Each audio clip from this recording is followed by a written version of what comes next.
In our headlines this morning, Governor Obiano urges contractors to increase tempo of work on road projects. China to build dense auditorium in the state. Inspector General of Police Idris warns politicians against violence. On the foreign scene, 1 person killed, 44 others injured as landslide derails train in Spain. Good morning and welcome to the news. My name is Nonye Mwokoye. At least 1 kilometer of Malinze Ugworie Umuike Ezinifite Road will be asphalted before Christmas this year. Governor Willie Obiano announced this while inspecting the project. A Government House correspondent Ejike Abana has details of the report. The 5.83 Malinze Ugworie Umuike Ezinifite road spans is an important access route to communities in the area. Governor Obiano said that the contractor was recently mobilized back to site and will complete 1 kilometer asphalting by Christmas. You can see the contractor has done earthwork for slightly above 1 kilometer, and he's just been paid for another certificate. We have agreed that he will complete fully. Now, when I say complete, I mean asphalting too, 1 kilometer of this road before Christmas. The Commissioner for Works, Mr. Marcel Ifejiofor, who said that in line with the governor's directive, contractors should go back to site, affirmed that the contractor handling the project have gone back to site and filled about 2.85 kilometers of the road after the rains. The contractor is Grand Star. So they are mobilized to site according to the directive of His Excellency that all contractors should go back to site. And Grand Star is back to site. What we are seeing now is what they started last week. And we are promising the committee, Your Excellency, that by Christmas, more than 1 kilometer of this road must have been asphalted. The project manager, Mr. Philip Ekwempo, promised to complete asphalting on about 1 kilometer of the road by this Christmas as directed by the governor. Mr. Ekwempo said that the road also has a bridge of about 10 meters in length and 10.3 kilometers width, which will connect other communities in the area. This road has a bridge of about 10 meters length and 10.3 width. And we also, the moment we deliver this 1 kilometer, we'll take care of the bridge so that we can connect the other community and then continue. That's the plan for the project. Speaking on behalf of the benefiting communities, the Speaker of the State House of Assembly, Barrister Rita Madoagwo, appreciated the governor for fulfilling his campaign promises to Anambra, stressing the socio-economic importance of the road to the affected communities. We are telling you today, that we are happy. We cannot ask for more. You have done so well, keeping to your campaign promise. The road was awarded by the Obiano administration in 2017. Ejike Abana, ABS News.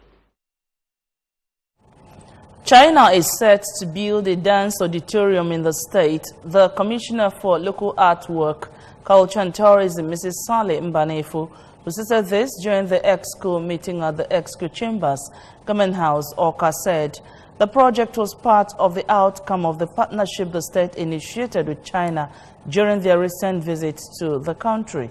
Government House correspondent Ejike Abana again has details of the report. Also at EXCO, the Commissioner presented awards recently won by the state government, including an award to Governor Willie Obiano as the most tourism-friendly governor by the private sector, as well as different awards won by the state at the National Council for Arts and Culture, including NAFEST Most Creative Performer, among others. Commissioner Mbanefo said that the ministry has been trying to showcase the rich cultural heritage by Anambra, both to the local and international audience, adding that it's in line with Governor Obiano's leadership dynamism. We have turned our ministry into a walk-in exhibition center, and that is something. So you walk into our ministry, you know that people even come there for tourism, relaxation, because we've created an auditorium, forum downstairs where they have sculptures and relaxation chairs, but essentially you walk in and every wall is decked with beautiful artworks from indigenous artists from Anambra State. Receiving the awards, Governor Obiano, who commended the ministry for its achievements in so short a time under Commissioner Salim Banefo, noted that it is a motivation to do more work and urged the commissioner to maintain the tempo. I saw a lot of videos on the makeover in that place. I commend that immensely. The gallery should start to set up. Very creative ideas, so you're adding value to the system. The awards-winning troupe was also presented to the governor. From the Exco Chambers Government House, Oka, Ejike Abana, ABS News. The State Commissioner for Agriculture, Mechanization, Processing and Export, Mr. Afam Mbanefo, has called on the 6th IFAD Federal Government Supervision Mission on Value Chain Development Program to include in their 2019 work plan more land development programs to increase farmers' participation and utilization. Mr. Mbanefo made the appeal when members of the team who are in the state for a 4-day supervision mission called on him in his office in Oka. Agri correspondent Ebele Eze has details. Addressing the team, Mr. Mbanefo, while testifying that IFAD VCDP has contributed a lot in support of rice and cassava value chains, urged them to expand scope of mechanization to aid dry season farming. We have done a lot in agriculture, courtesy of support by agro-friendly governor, Chief Willie Obiano, who has supported us in many ways, and we have put in so much creativity and passion.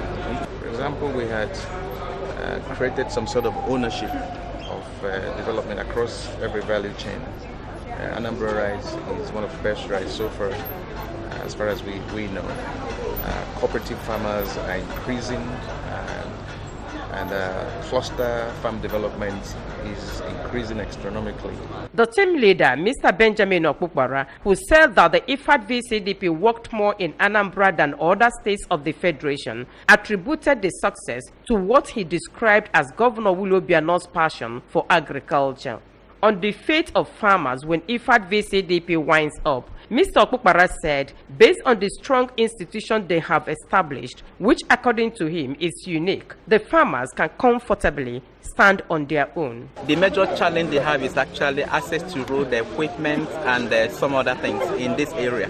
The major thing they have in cassava here is that they don't have major off-taker, and that is a big problem for the project, and we'll go back and re-strategize on how to bring in at least an off-taker. State Program Coordinator IFAD VCDP, Mr. Nnamdi Agwuncha, appealed for additional financing of the project, noting that there are still more to be done in the areas of land development and rural routes to facilitate tractorization and mechanization. You can see the acceptance of the program. Everybody is talking about value chain because it has transformed many lives, and many more people want to come in to participate and benefit. So I'm encouraging them, and I'm encouraging IFAD to also, listen to us, and then let's have this additional financing. The team, which later proceeded on field visit, inspected the market infrastructure constructed for IFAD VCDP farmers Ibariam cluster, demonstration and farmer field business school cassava farm at Agwokwe Mbaku, and the youth entrepreneur at Omoro, Orumba North local government area. In their separate speeches, the chairman of Mengwangwa Farmers Group, Mr. Benjamin Onyebuchi, and its secretary, Mrs. Winifred Moore, who identified best agronomic practices in farming as the secret for high yield, noted that IFAD VCDP has launched them on the path of commercial farming. On arrival of the team at Omoho, the Transition Committee Chairman of Orumba North Council area, Mrs. Ifi Obinabo, who spoke through her personal assistant, Ms. Blessing Isioma, while welcoming the team to the council area, thanked them for building the farmers' capacity and supplying them with various farm inputs and facilities. The team inspected different types of products made from pro-vitamin A cassava by the Youth Entrepreneur Farmers Group. These are combo bites. Chin chin, another type of chin chin, moi moi, and tapioca products from Pro Vitamin A cassava from Omo Town Hall. In Orumba North local government area, I am Ebele Eze reporting for ABS News. A section of the Federal Polytechnic Oko main campus has been gutted by fire. The fire, which started in the early hours of yesterday, gutted parts of the school admission office, but it was also rumored that a section of the school exams and record building was also affected, which could not be authoritatively confirmed by the reporter, as the students, lecturers and others were barred from entering the school premises by security operatives, including the Nigerian police and school anti-cult personnel. The cause of the inferno could not be ascertained as at the time of filing the report. The inferno disrupted the night class of students who were preparing for their exams. Some students struggled to put the fire out with little success as it raged fiercely, and a bus parked around mass communication building of the school was also affected. Some students who spoke to the ABS attributed the fire to arson. Some lecturers whom the reporter reached said they could not authoritatively speak on the matter, while the school PRO could not be reached, and no official statement on the matter has been released by the school authority, as most students expressed fear on whether their exams will continue. However, no life was lost in the inferno, apart from those who sustained minor injuries while running for safety when the fire began, but documents were destroyed in the affected office block. It was a festive mood as members of Odaba Welfare Association danced old school tunes and cultural music while celebrating their annual New Yam Festival and end of the year party. The double event, which took place in Oka, attracted families, friends and well-wishers of the members of the association. Queen Anebogo reports.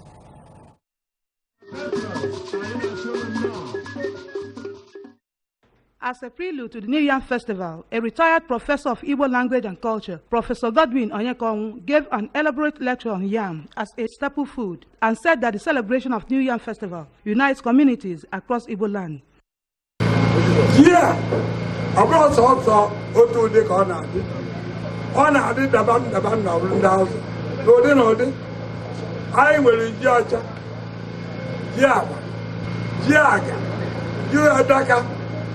Odiji di iche.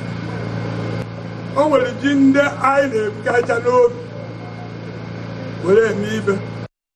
The chief patron of the association, Dr. Ernest Ifebi, cut a roasted tuber of yam, signifying the Iwaji part of the celebration. Roasted yam with palm oil, garnished with oil beans, salt, and otazi leaves, a local recipe for roasted yam, were served to the members and guests who feasted with various drinks of their choice, as well as palm wine. Speaking with the ABS, the chief patron, Dr. Ifebi, countered the belief in some quarters that celebration of New Yam is fetish and called on the younger generation to uphold the culture as part of Igbo tradition. Two different things. First and foremost is AYG. Then the second aspect of today's get-together is the end-of-year party for Odaba Welfare Association.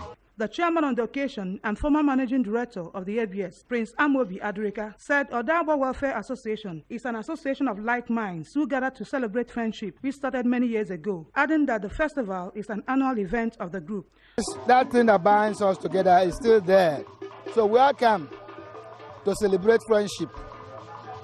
And then what we are doing is an annual event. Also speaking, the senator representing Anambra Central Senatorial District, Senator Victor Ume, represented by Abuga State Auditor, Mr. Nchekube Donga, while expressing happiness at the occasion, reminded the people that Abuga is a party for the Igbos and called on them to vote for the party in next year elections. I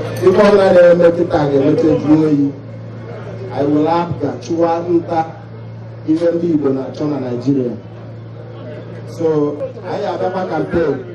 But I can't go and get to Africa.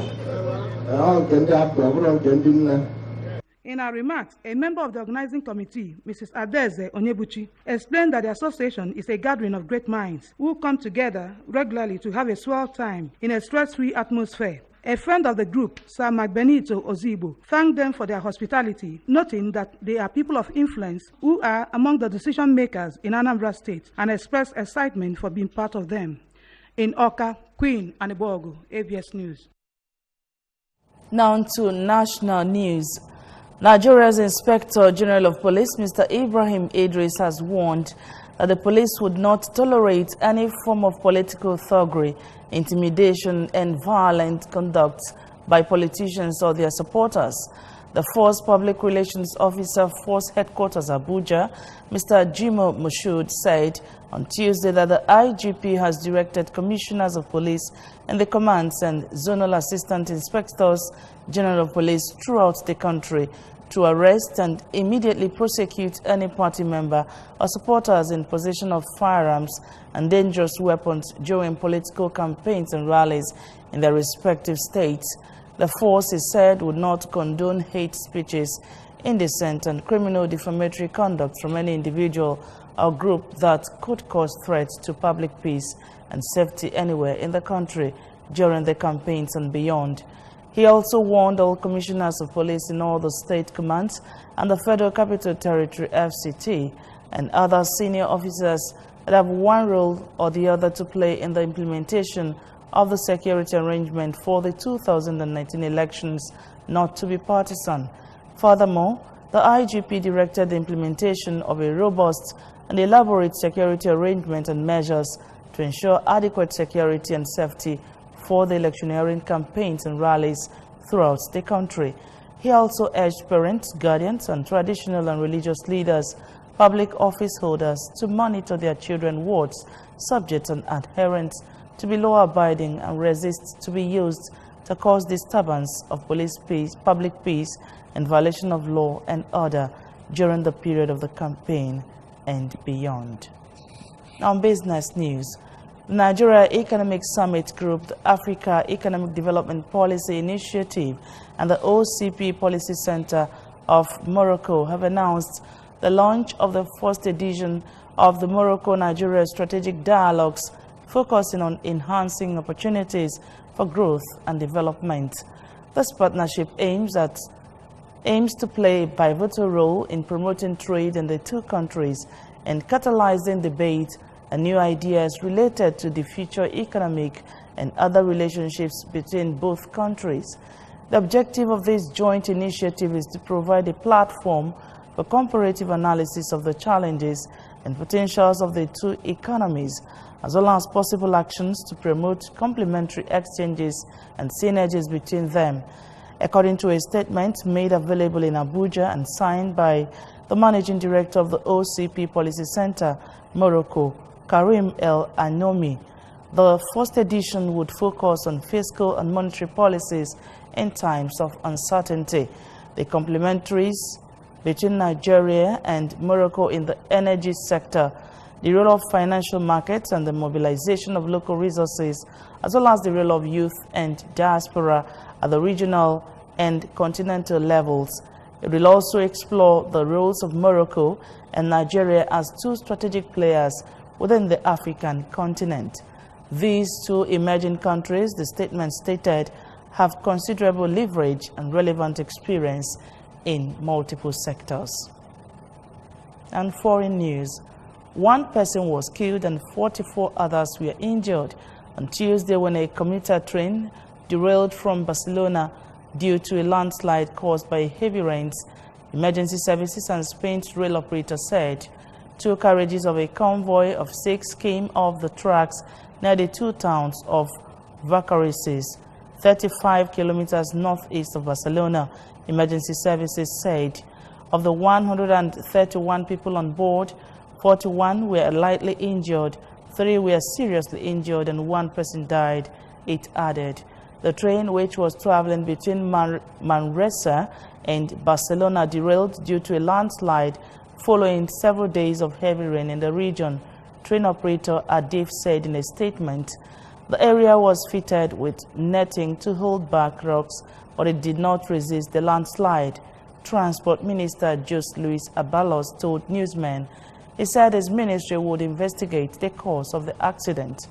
Landslides had already caused trains to derail in the same area in 2009 and 2011, according to local press reports. Now on sports.